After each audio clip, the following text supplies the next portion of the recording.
नमस्कार दोस्तों, आप विशाल के साथ ताजमहल देख चुके हैं। अब योजना के अनुसार हम आगरा के प्रवेश द्वार पर हैं और मैं प्राजक्ता आपके साथ आगरा किले की सफर पर चल रही हूँ।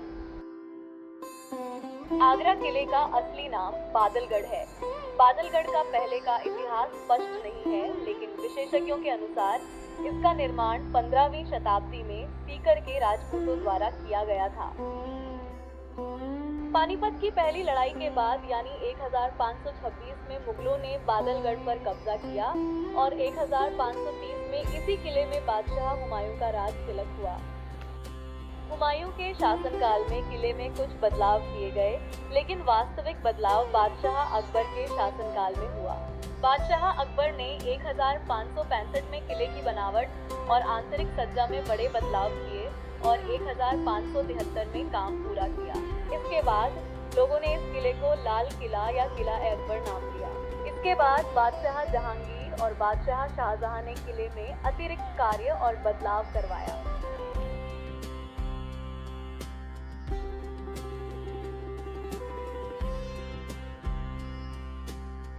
अकबर और शाहजहां के शासनकाल में इस किले में सबसे ज्यादा बदलाव हुआ था। किले की कुल लागत 6 करोड़ रुपए थी और इसके निर्माण में 4000 मजदूरों को लगाया गया था।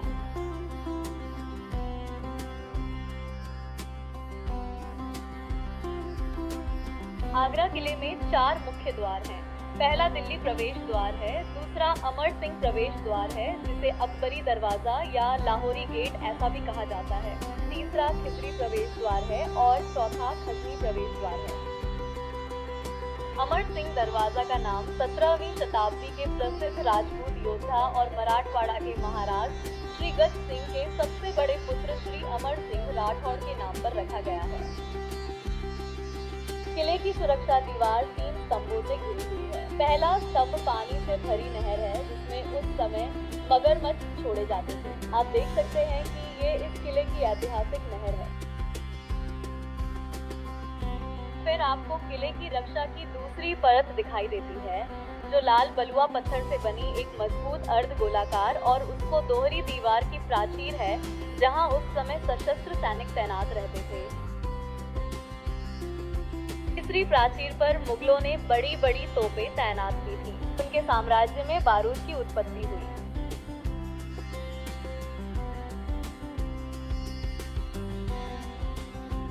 अब आप देख रहे हैं वह नौबत खाना है। इसका उपयोग मेहमानों के स्वागत और सम्राट के आगमन की घोषणा के लिए किया जाता था। नौबत खाने का प्रवेश द्वार पहले काफी बड़ा था, लेकिन मुगलों के बाद से इस द्वार से हाथी पर सवार होकर कोई नहीं आया था, इसलिए अंग्रेजों ने 1905 में इसे छोटा करवा दिया।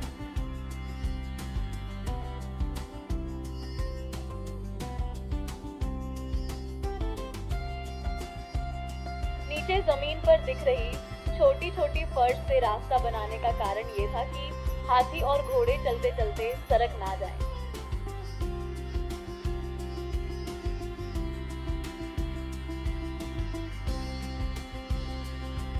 अब ऊपर की ओर दिख रही छोटी मेहराबदार खिड़कियां वह स्थान है जहां सम्राट की पत्नियां युद्ध से लौटने पर उनका स्वागत करने के लिए गुलाब की पंखुड़ियां और गुलाब जल लेकर खड़ी होती थी।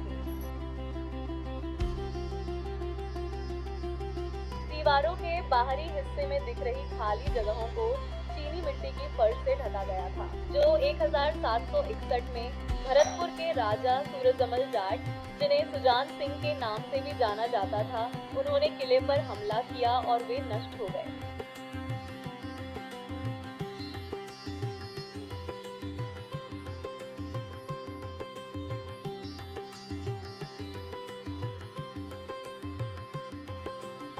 बाईं ओर भारतीय सेना ने 70% क्षेत्र पर कब्जा कर लिया है। पर्यटकों का वहां प्रवेश वर्जित है। दाईं ओर वो किला है जिसे हम अब आगे देखेंगे। नीचे जाती हुई इस सड़क को बनाने का उद्देश्य शत्रु को प्रवेश करने से रोकना था, ताकि युद्ध के दौरान शत्रु के प्रवेश करने की स्थिति में बड़े बड़े पत्थर गिराकर उसे रोका जा सके। दोनों ओर की दीवारें लाहौरी फर्श का इस्तेमाल किया गया है।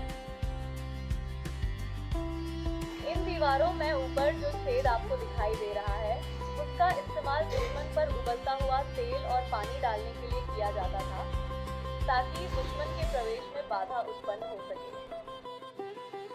आगरा किला और ताजमहल का निर्माण भी लाहौरी फर्श से हुआ है। जिन सड़कों पर हम चले, वे किले तक जाने वाली मुख्य सड़कें हैं। अब आप देख रहे हैं वो जहांगीर महल है, जिसे अकबर ने अपने पुत्र बादशाह सलीम यानी कि जहांगीर के जन्म के बाद उसके लिए बनवाया था। बादशाह अकबर की 3 बेगम थी, हिंदू, मुस्लिम और ईसाई। जब तीनों को बच्चे नहीं हो रहे थे, तो बादशाह अकबर फतेहपुर सिकरी गए और वहां सूफी संत शेख सलीम चिश्ती के दरगाह पर मन्नत मांगी और उनके दुआ से बादशाह अकबर की हिंदू पत्नी हरकबाई, जिनका विवाह के बाद नाम मरियम उज जमानी रखा गया, ने एक पुत्र रत्न को जन्म दिया, जिसका नाम बादशाह जहांगीर रखा गया।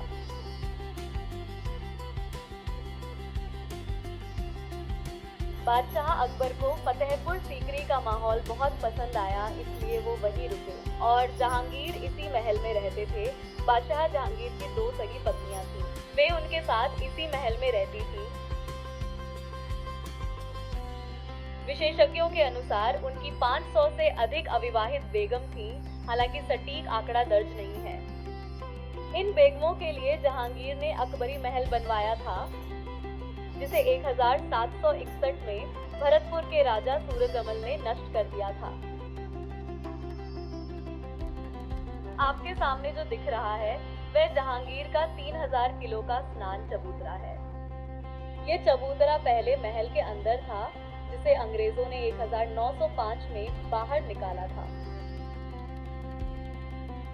ये चबूतरा जयपुर के बादशाह ने जहांगीर के जन्म के अवसर पर उपहार स्वरूप दिया था। हीरे और जवाहरात से भर के दिया था। इसे पर्यटकों को देखने के लिए बाहर रखा गया है। ये पूरी तरह से पत्थर में तराशा हुआ है। इस महल में जहांगीर का शयन कक्ष, भोजन कक्ष और नृत्य कक्ष है। जहांगीर को 3 चीजों का जुनून था: शराब, महिलाएं और जंग।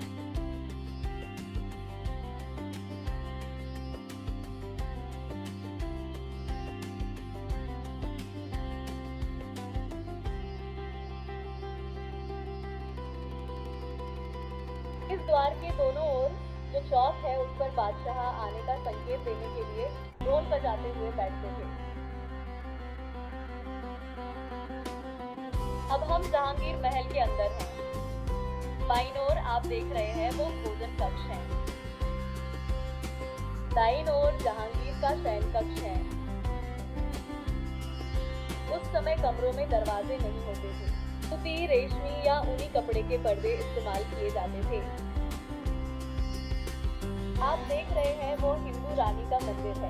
इस मंदिर की संरचना हिंदू वास्तुकला के अनुसार पूरी तरह पत्थर से बनी है, जिसे पूरा होने में 95 वर्ष लगे।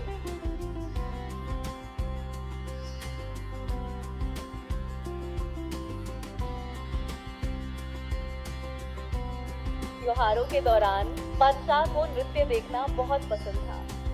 इस बीच वाले चौक में महिलाएं नृत्य करती थीं और बादशाह ऊपरी मंजिल पर बने गुंबद में बैठ के नृत्य देखते थे। उनके पीछे उनकी बेगम बैठती थी।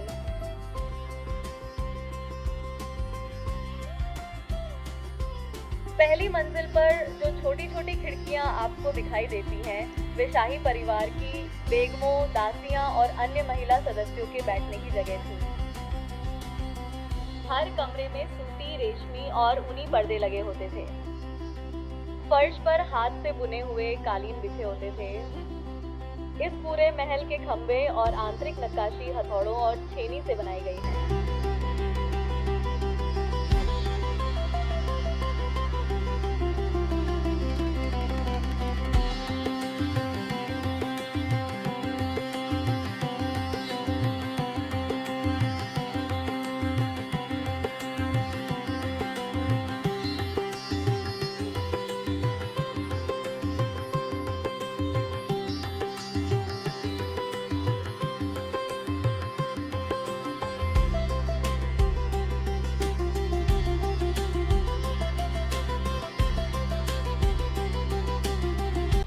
पानी जाने के लिए सुरंग बनाई है जो नीचे जाके नदी को मिलता है।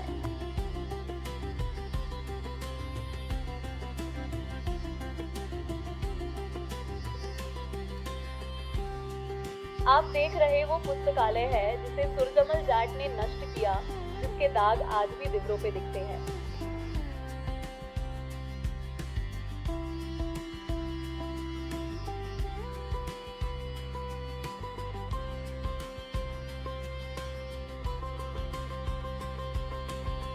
अब हम हवा महल आए हैं, जहां बादशाह और उनका परिवार ठंडी हवा का आनंद लेने के लिए बैठते थे।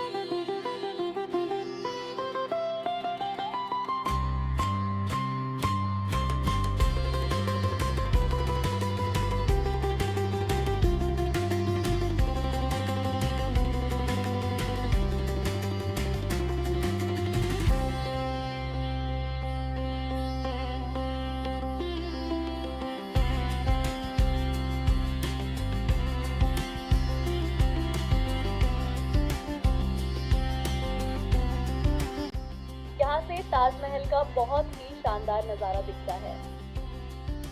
आप देख सकते हैं कि किले के चारों ओर वही सुरक्षा व्यवस्था है जो हमने पहले देखी थी।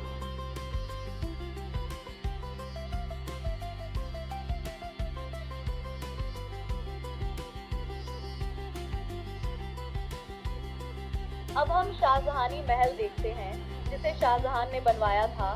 इसे वातानुकूलित महल भी कहा जाता है।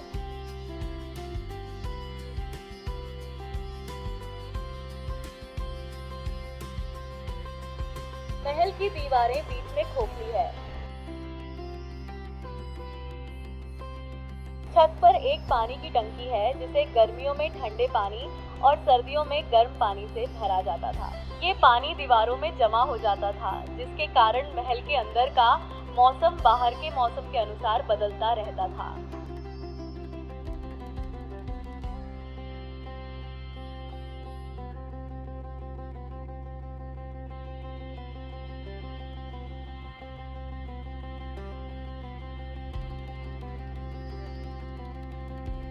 अब आइए देखते हैं शाहजहां द्वारा अपनी 2 बेटियों के लिए बनवाए गए 2 सफेद संगमरमर के महल।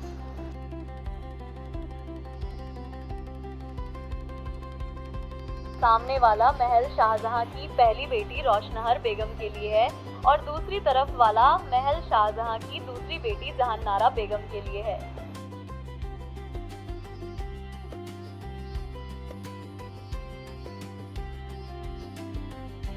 महल पर जो गुंबद आप देख रहे हैं, वो पहले सोने का बना था, जिसे अंग्रेजों ने लूट लिया था।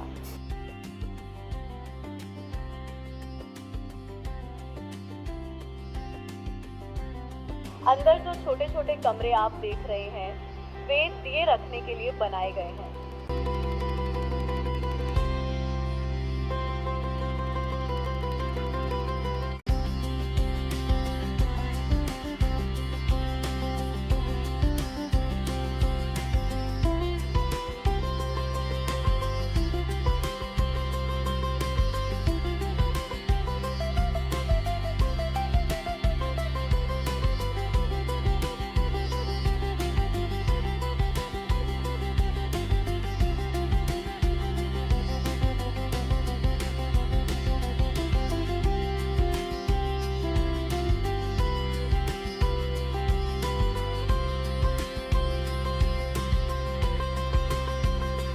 सामने जो आप देख रहे हैं वो अंगूरी बाग, उसे जहांगीर ने बनवाया था क्योंकि उन्हें शराब का बहुत शौक था। इस बाग के लिए मिट्टी कश्मीर से लाई गई थी।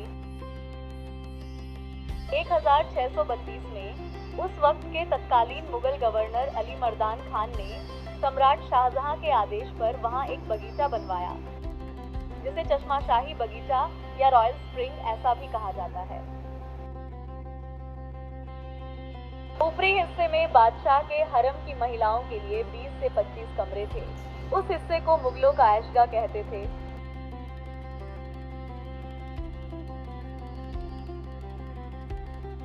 सामने जो दिख रहा है वह शाहजहां और मुमताज का शयन कक्ष है, जिसे खास महल कहा जाता है। उसके सामने गुलाब जल का फव्वारा है अब खास महल में केवल नक्काशी ही देखने को मिलती है। मूल चित्र सूरजमल जाट के आक्रमण के दौरान नष्ट हो गए थे।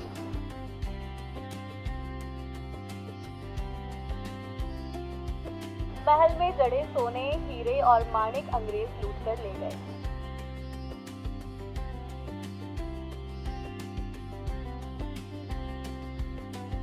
उच्च गुणवत्ता वाले संगमरमर का उपयोग किया गया है, जिससे प्रकाश आर पार जा सकता है। सामने जो कमरा दिख रहा है वो शाहजहां का नहाने का कमरा है, जिसे शीश महल कहा जाता है। महल में लगे शीशे सीरिया से मंगवाए गए थे। अब शीश महल केवल खास लोगों के लिए ही खुला रहता है।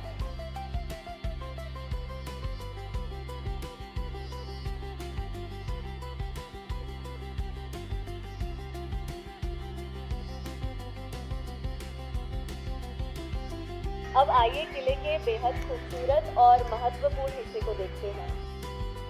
इसे जास्मिन टॉवर कहा जाता है। मराठी में इसे चमेली मनोरा और मुगल भाषा में मसांगमन बुर्ज कहते हैं।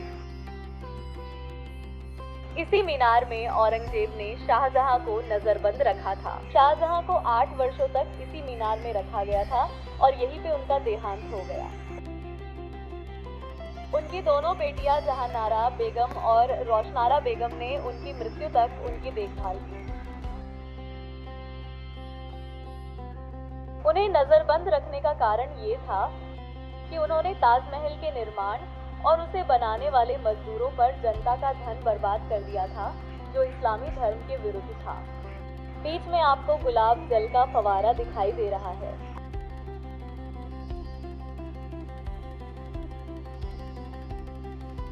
आपके सामने जो 3 दरवाजे हैं वे शीश महल की ओर खुलते हैं, जो शाहजहां और मुमताज का नहाने का कमरा है।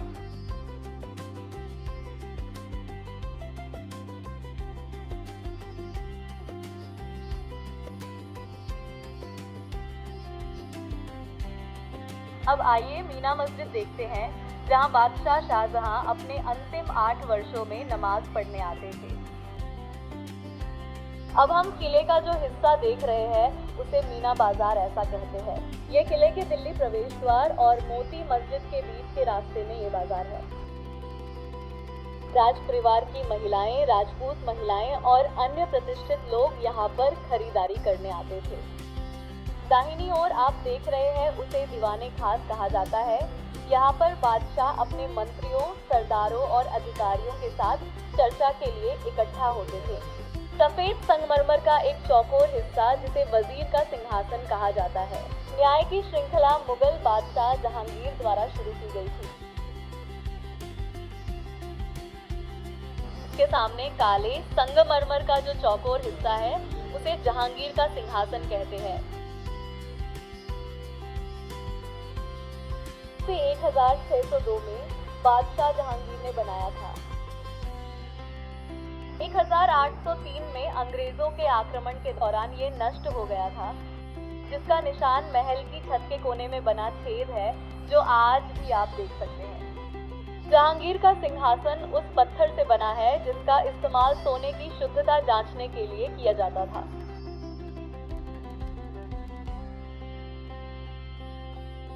बाजार के आसपास जो कमरे आप देख रहे हैं उनका उपयोग मुगल सोने के सिक्के, आभूषण, महत्वपूर्ण दस्तावेज और कागजात रखने के लिए करते थे। दाईं ओर आप देख रहे हैं उसे शाही हमाम मतलब शाही नहाने का कमरा कहते हैं, जो अब पर्यटकों के लिए बंद है। नीचे आपको सफेद दरवाजे दिख रहे हैं। उस जगह पर सोने और चांदी के सिक्के ढाले जाते हैं। कहा जाता है कि वह जगह सिक्कों की सरकारी फैक्ट्री यानी टकसाल थी। यह है नगीना मस्जिद, जिसे बादशाह शाहजहां ने हरम की महिलाओं के लिए बनवाई थी। आप देख रहे हो हम जिस जगह पर खड़े हैं वहां से ताजमहल का आकार बड़ा दिखाई देता है, क्योंकि ये एक आंखों का धोखा है। पास से यमुना नदी दिखाई देती है और ताजमहल का आकार छोटा लगता है, लेकिन इस जगह से यमुना नदी नहीं दिखाई देती और ताजमहल बड़ा दिखता है।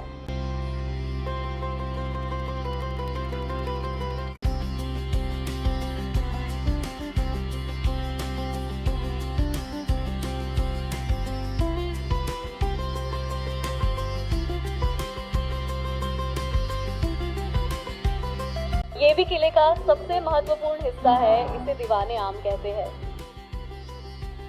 बादशाह यहाँ आम लोगों से मिलते थे। सबसे ऊपर बीच में सम्राट बैठते थे।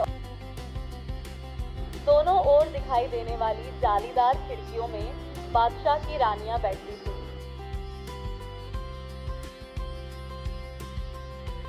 और नीचे वजीर और मंत्री बैठते थे।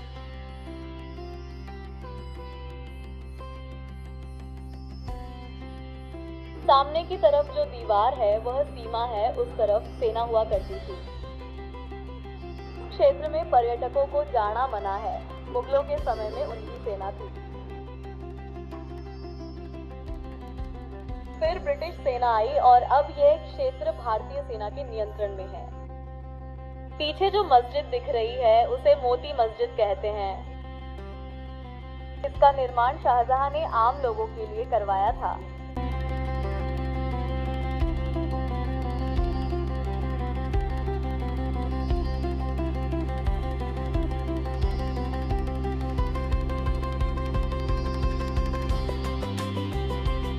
इसके सामने British governor John Russell Cornwallis का मकबरा है, जिनकी मृत्यु 1857 में हुई थी। उनके पार्थिव शरीर को ब्रिटिश सेना अपने साथ नहीं ले जा पाई। इस प्रकार हमारी आगरा की यात्रा पूरी हुई। अगले भाग में फिर मिलेंगे। धन्यवाद।